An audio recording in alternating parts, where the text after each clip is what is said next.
we became a team of former students of the college, somewhat me and Annesha Shupurna, and present students of the university, paying a tribute to Guha, another former student of the institution. But of course, this was being thought of in a very big scale, and we were lost and unsure about what kind of work we could do together. And we then, incidentally, turned to another former student of the institution, Professor Partha Chatterjee, for guidance, mentoring, and advice. So we made several trips to the CSSC. Professor Chatterjee guided us very carefully throughout and really helped us get in touch with so many people across the world who kind of responded to our request readily and with great interest. So we now today have a long list of speakers, but it will also be good to mention that many more we got in touch, and they, for their difficult situations at this point in time, couldn't join us, but they congratulated our endeavor. For example, like Suzy Tharu, Tejaswini Niranjana, Milind Wakankar, Alpa Shah, Tonika Sarkar, and some more as well. So all of them were really happy about this idea, and they greeted our request with great enthusiasm. So it was, in a way, a spirit of working together, students and teachers across institutions, yet also somewhere tied to one institution of which Guha is a part, and which has an institutional tradition of student-teacher collaborations working together. And in a sense, it resonates with also that spirit of the Subaltern Studies Collective, which is perhaps a withering one in today's times. Comradeship is kind of withering in factories, fields, and classrooms as well. So we celebrate in organizing this conference, while over the next 2 days people will talk about the singular work of Guha. They will talk about his works, they will engage with his works, but behind the organization of this conference, what we learn from and celebrate is a spirit of comradeship, which surely Ranajit Guha, the Subaltern Studies Collective, taught us. And we are very happy to be able to bring that to work in paying a tribute to him. As an aside, when we were writing to people, David Hardiman reminded us that Ranajit has not yet turned 100. The volume 8 biographical sketch tells us that it's 23 when he turns 100. So our response was that in a way it's fitting to celebrate his 100th year now, because in Bengali we say "Ekshoy pa diyeche," and it's a good vernacular post-colonial response to the idea of Ranajit Guha turning 100, not yet, but surely. So it's a wonderful occasion. Thank you, all of you, and I won't delay the proceedings.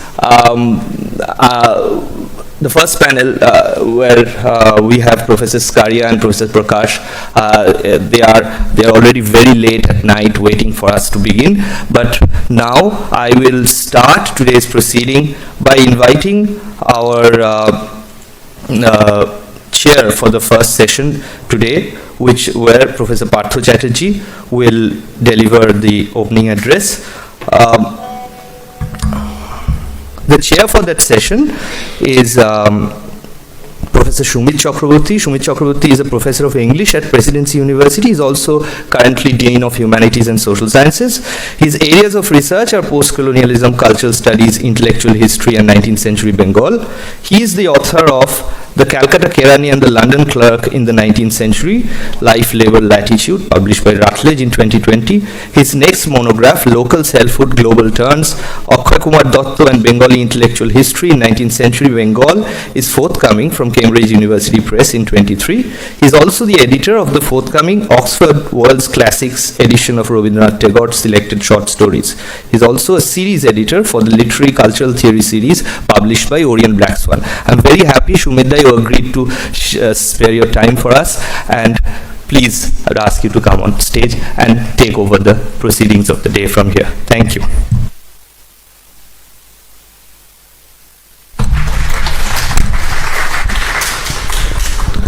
Right, thank you very much, Upal, and a very good morning to all of you. We look forward to a fantastic couple of days celebrating the life and works of Professor Ranajit Guha. The speaker today, the first keynote today, is Professor Partha Chatterjee, and Professor Chatterjee needs no introduction to this, to all those who are present today. Most of us have been his students, either inside or outside the classroom. However, it is customary to say a couple of sentences about the speaker. Partha Chatterjee is a political theorist, political anthropologist, and historian. He graduated from Presidency College, Calcutta, and received his PhD from the University of Rochester. Since 1997, he has divided his time between Columbia University and the Center for Studies in Social Sciences, Calcutta, where he was the director from 1997 to 2007. He is the author of more than 30 books and edited volumes in English and Bangla. He was a founding member of the Subaltern Studies Collective. His books include The Black Hole of Empire, 2012, Lineages of Political Society, 2011, Politics of the Governed, 2004, A Princely Impostor, 2002, The Nation and Its Fragments, 1993, and Nationalist Thought in the Colonial World, 1986. Chatterjee delivered the Ruth Benedict Lectures in April 2018, which was published in an expanded version as I Am the People, Reflections on Popular Sovereignty Today. His most recent book is an edition of a found manuscript entitled The Truths and Lies of Nationalism as narrated by Charbak, 2021. I invite Professor Chatterjee to come on stage. There is one brief interjection. As you know, Professor Skaria and Professor Prakash are waiting patiently in the US to deliver their papers. So after the keynote, we'll go directly to their papers, and then if you have any questions for Professor Chatterjee, we'll take them after that session.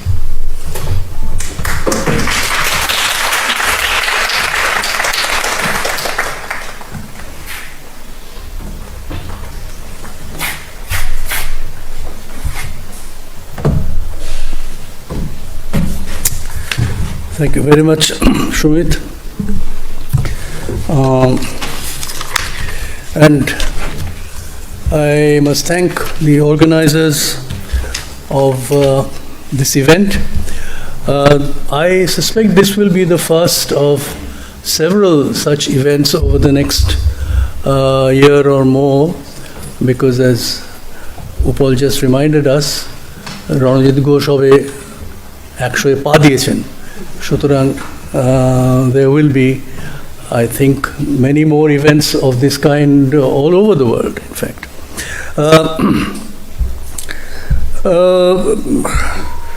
I've been thinking what to say, because since there will be several people, both today and tomorrow, who will, I'm sure, discuss different aspects of Ranajit Guha's writings, and many of you are familiar with many of those writings. So I thought perhaps it might be better for me to use this occasion to speak of Ranajit Guha's more recent writings, which in fact those who do not read Bangla are completely unfamiliar with. In fact, what I will talk about is, of course, I will try and explain what I think happened. But it is a fact that from about the mid-1990s, Ranajit Guha has not written anything in English. A most remarkable fact, which I discovered when I was asked to write an introduction for Ranajit Guha's collected writings in Bangla, which were brought out, I think, 2019 perhaps, in 2 volumes. And I discovered that of those writings, more than 2/3 were published between 2007 and 2014, in 7 years. So that's, those 2 volumes come to about 1,000 pages. So which means all of that was written in a space of about 7 years by someone who was already in his 80s. So let me return to my first encounter with Ranajit Guha, which happened, I think, in 1980. I had previously heard of him, of course. I had read, or tried to read, his book, Rule of Property in Bengal, which had been published in the 1960s, 63, yeah.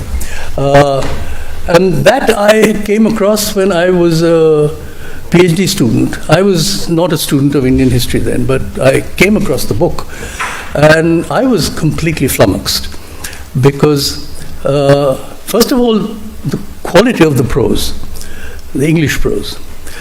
But secondly, huge chunks of French quotations, which completely bewildering why they were there. I later discovered that that was because the book had been written for a degree of the Sorbonne. And according to the rules, all French quotations had to be written in the original and not translated. So anyway, so that was the reason.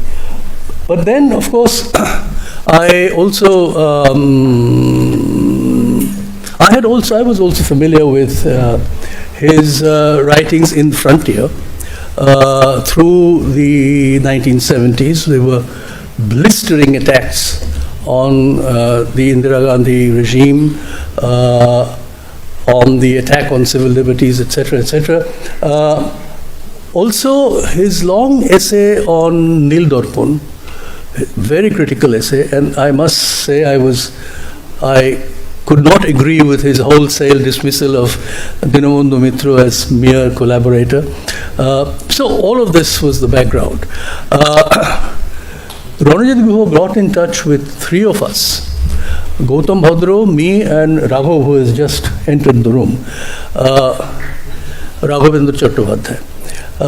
And we had heard that Ranajit Guha had been getting together with several young students of Indian history who were then in Britain.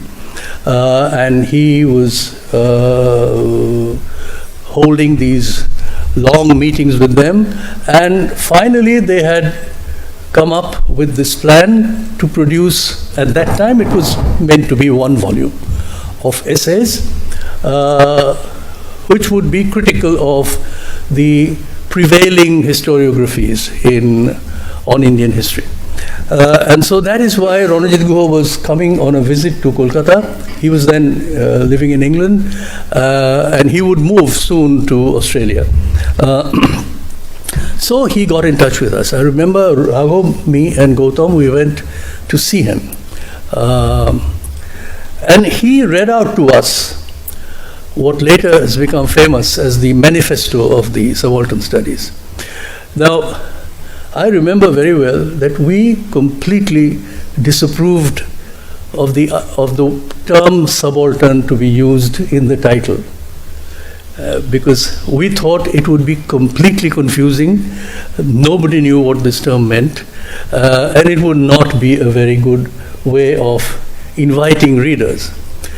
Ranajit Guha tried to persuade us and then said, "I see you people know nothing of marketing. This is how you have to build up a brand name. People will be curious, what is in this book? And they will come and look. And that is how you build a brand.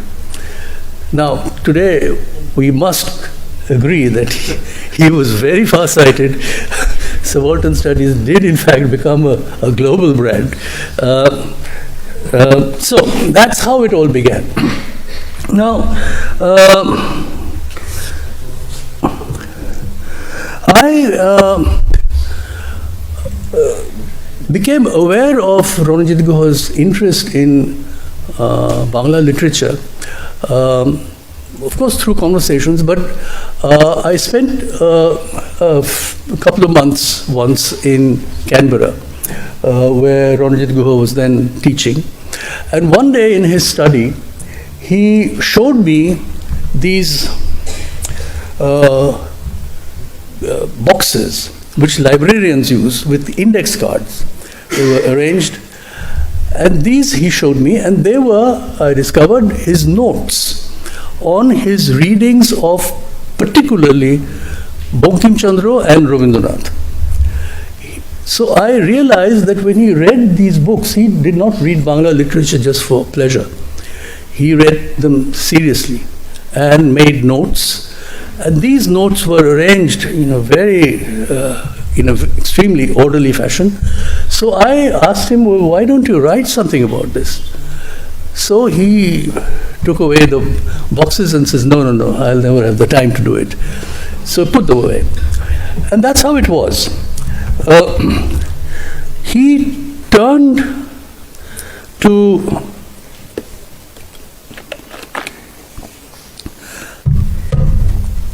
writing in Bangla in the 90s, when he and his wife, they moved to Vienna, and that's where they still live, in the 1990s. And then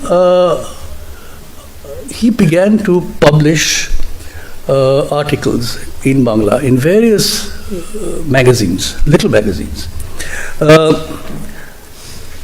And I then discovered that he, in fact, donated his entire collection of books on history, politics, etc., the academic books.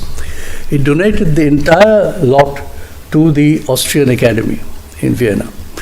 And then later, when I visited him in Vienna a couple of times, the only books he possessed in his study on all three walls were Bangla books. So that's all he read. And that was the only thing he wrote. I have often wondered why. What happened?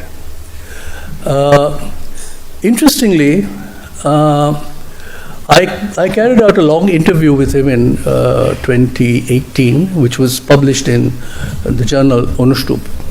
And I asked him about his school days and college, particularly Presidency College, which of course we all know had a very, very formative influence on him. He often has written and spoken of particularly the influence of Professor Sushomon Sarkar, who was then the famous history teacher at Presidency College. But when I asked him about his college and his teachers then, he mentioned two teachers in particular and said they were the most influential. And they were somebody called Shashanko Bagchi and Krishnadayal Bosu. They were both Bangla teachers. And he insisted that they were the ones who were most influential. He was always top of the class in Bangla. And the other very interesting thing which I probed, his incredibly elegant English prose style. How did he ever? Because he was educated first in Borishal and then in Mitra Institution, right around the corner here. And before he came to Presidency. And he said before writing a tutorial essay in Presidency College, he had never written any English prose of any length. So I kept asking him, and he said, no, I used to read books. I read, various Rise and Fall of the Roman Empire, those kinds of books. But he very proudly mentioned in this article a prize which he won when he was in Mitra Institution. He wrote an essay on Michael Madhusudhan Datta and was awarded some prize or the other. So his turning to writing only in Bangla, I think there were two reasons for this. The first was when he returns to Europe in the mid-1990s. This was, of course, after the fall of the Soviet Union. And so this was a period when virtually every day in the European media, you would get these stories of the cruelty and the level of intrusion into people's lives that took place during the period of socialist rule, communist parties and their manner of working. It was not just the critique of Stalinism, it was because the claim was that this continues much longer. And so, by all senses, although Ranajit Guha rarely talked about this, by own senses from various comments and incidents that he spoke of, was that he had a great problem reconciling with his own past as a very active official of the Communist Party. He was and this was quite a young age. He was from 1947 to 1953. He was a joint secretary of what was then called the Communist Youth League, the League of Democratic Youth, I think it was called, of which he was a joint secretary. The other one was Enrico Berlinguer, who later became a major political leader in Italy. And so, and during that period, he was very, very close to many communist officials in Eastern Europe, in various Eastern European countries. He visited most of those countries at the time. And then I think many of these people later, when he returns to Europe, many of them were then major leaders, officials in different European countries who had just been pulled down from power. This experience must have happened with many other communists in many parts of the world, including people here. But for those who continued in active politics, as we know, most communist parties changed their lines. There were criticisms, corrections of old mistakes, and so on and so forth. And for most people, there was a way of coming to terms with that past. I think for him, the big problem was, first of all, he was far away from any kind of active politics in India. He was not in touch. He was not a part of any contemporary politics in Europe. He was completely isolated in Vienna. And then comes the second reason. He retreated into Bangla literature. I mean, this was his way of living, to live with these books. And that is where it's an incredible output if you then come to think of it. I don't know how many of you are familiar with some of these writings. Let me just end by citing just one, because many of these are about poetry. Not just Rabindranath, but even modern poets, more recent poets like Sunil Ganguly and Shankar Ghosh and so on. He's written entire books of this.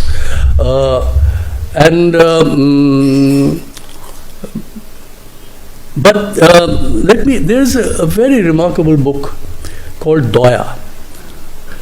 Now, Daya meaning compassion or kindness.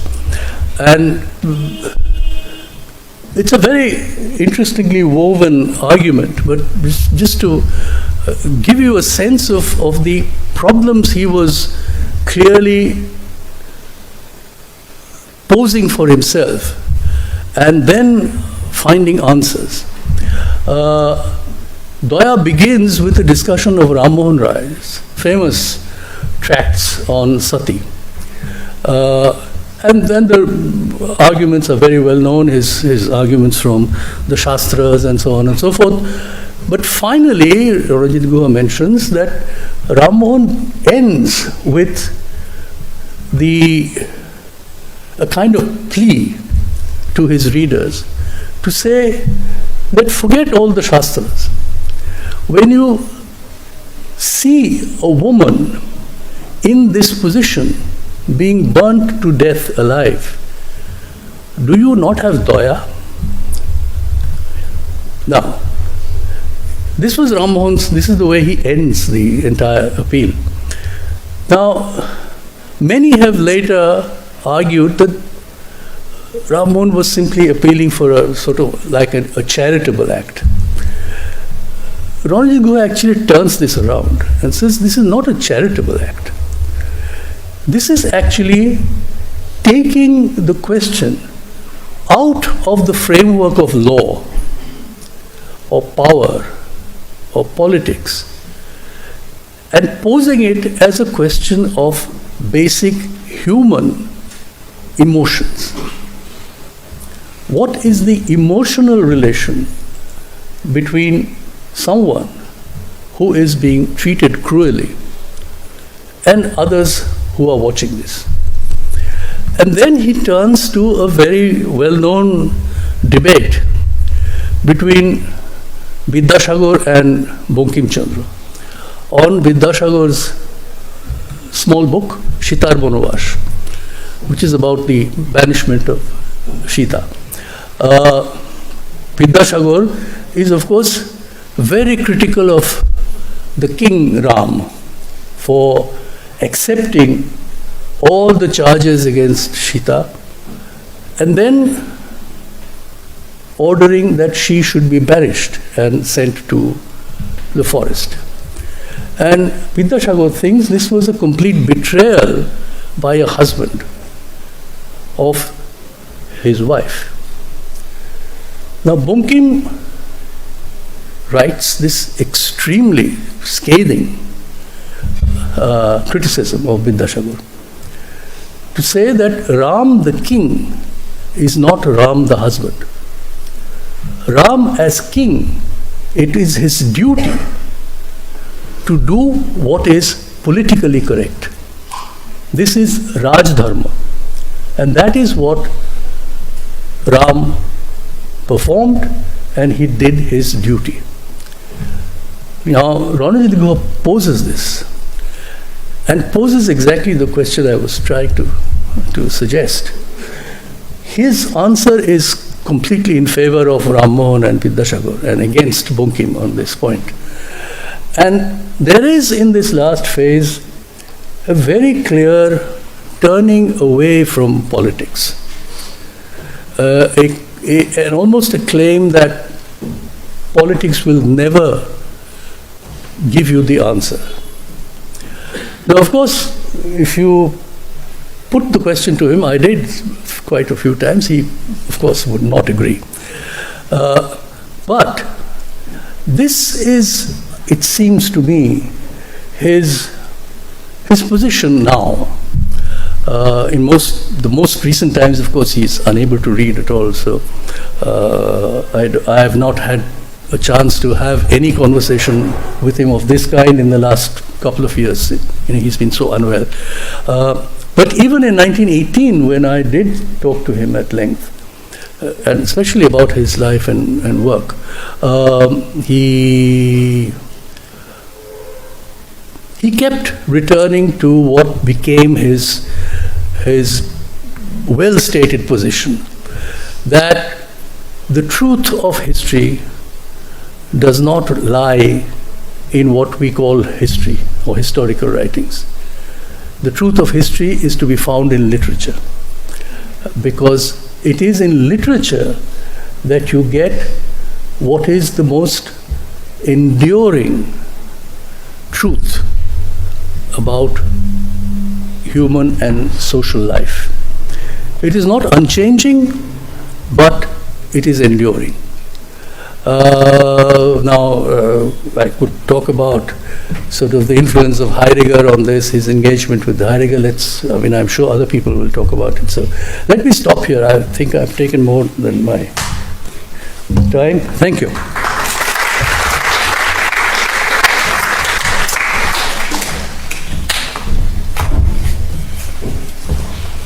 Thank you very much, Professor Chatterjee. It's very inspiring for me as a student of literature to hear what he had to say. So,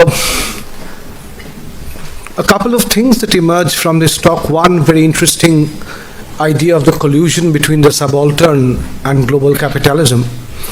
And the other being the interesting turn that Ranajit Guha's career takes when he starts writing in Bangla.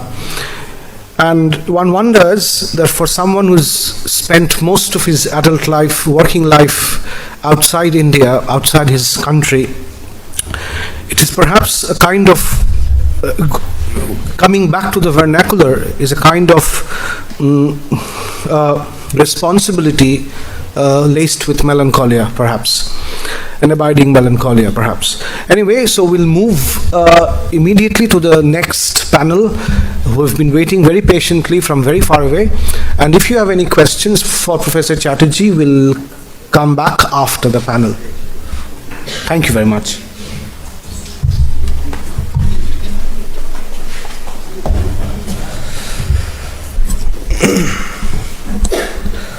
We'll just also ask you to give us 5 minutes, during which we'll set up the hybrid arrangement between Professor Skaria and Prakash there and our audience here. So I think the technical team can set it up now. The next session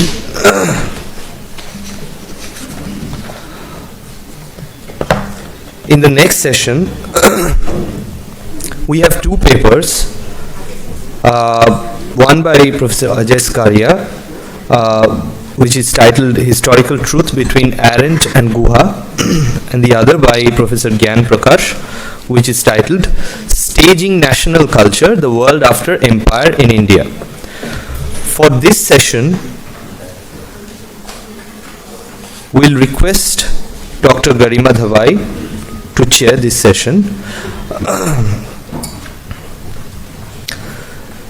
Dr. Garima Dhavai is Assistant Professor in Political Science at Presidency University. She is interested in questions of urban space, political economy of heritage, public spectacles, and transition to the post-colonial state with regard to the merger of princely territories in India. She works at the interfaces of political economy and cultural idioms of power. Her doctoral and ongoing work has looked at transformations in the city of Jaipur in Rajasthan in the context of economic liberalization in the 1990s and the burgeoning heritage tourism economy there. So, Garima, I ask you to just come here and wait till they set it up, and then maybe you can introduce the speakers and start the session. Thank you.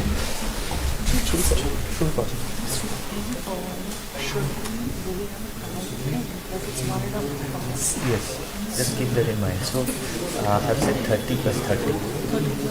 And then 30 is open discussion for both Partha Chatterjee and the two speakers. Yes.